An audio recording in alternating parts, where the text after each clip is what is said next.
Hello, my name is Julie Johan and you are watching The Interview. I'm sitting in for the vacationing Linda talking head. Today we have brought back Canada Post Senior Vice President, Edward Ladderclimber, to once again discuss the state of negotiations and labour relations between the Canadian Post Office and the Canadian Union of Postal Workers. Hello Ladderclimber. Hello Julie. Please call me Edward. Thank you for having me back again.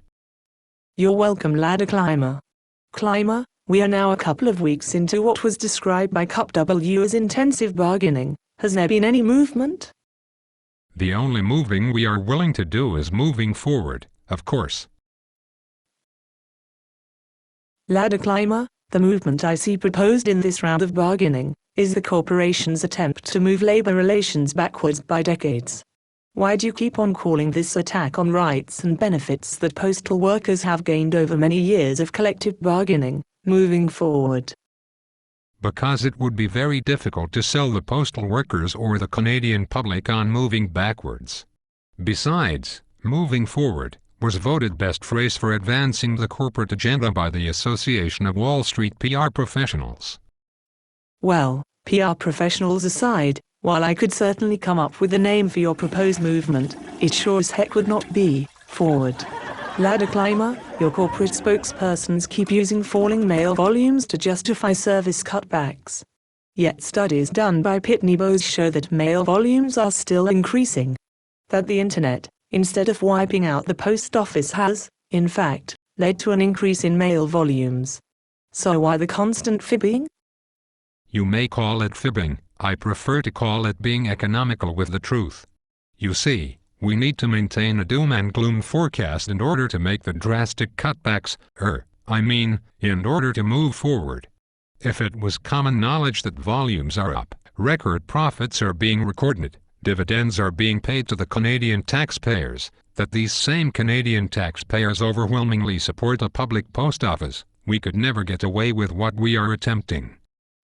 We will be back with further discussion with Canada Post Senior Vice President Edward Ladderclimber in a moment. But first we must break for this public service announcement. Tired of searching for a mailbox or standing in long lineups at the post office? Canada Post is a crown corporation that has been profitable for the past 15 years. They pay millions of dollars in dividends to the Government of Canada, yet have set themselves on a path of service reduction and job elimination. The Canadian Union of Postal Workers urges you to contact your Member of Parliament and tell him that you want an accessible and dependable mail service. This message brought to you by CUPW Local 848. Hello, my name is Julie Johan and you are watching The Interview. We are back with Edward Ladderclimber. Climber, before we broke for that very timely public service announcement, you used the term, get away with. I have here a list of the demands that Canada Post has put on the table. Is it true that you want to drastically slash the sick leave currently available to all permanent employees? Yes. Is it true that you want to roll back the clock into the dark ages and have favoritism once more, control which casual employees get promoted and which don't? Yes. Is it true that you want to roll back the starting wages for all new hires? Yes. Is it true that you even want to roll back the wages of all temporary employees already working for Canada Post, even those who have been employed there for many years? Yes. Oh yes.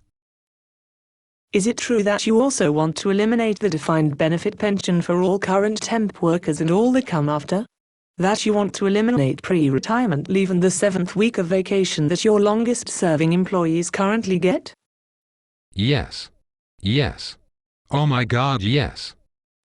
And you feel you have to do this because? Because some things have to change so that we can move forward due to our doomy and gloomy situation. Doomy and gloomy?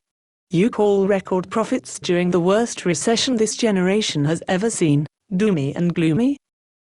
Hush. Stop it. You call studies showing the strong need for the postal system despite the prevalence of broadband internet doomy and gloomy?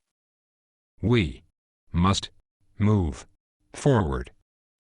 And part of your moving forward includes cutbacks in postal services, even though 70% of Canadians surveyed support the very postal services you are cutting? That's it. I have had enough of this disgusting positivity. I am out of here. Besides, I am late for a Bill Good Jr. interview. He knows which side his bread is buttered on. Well, I guess that is that. Thank you for watching and be sure to join us next week.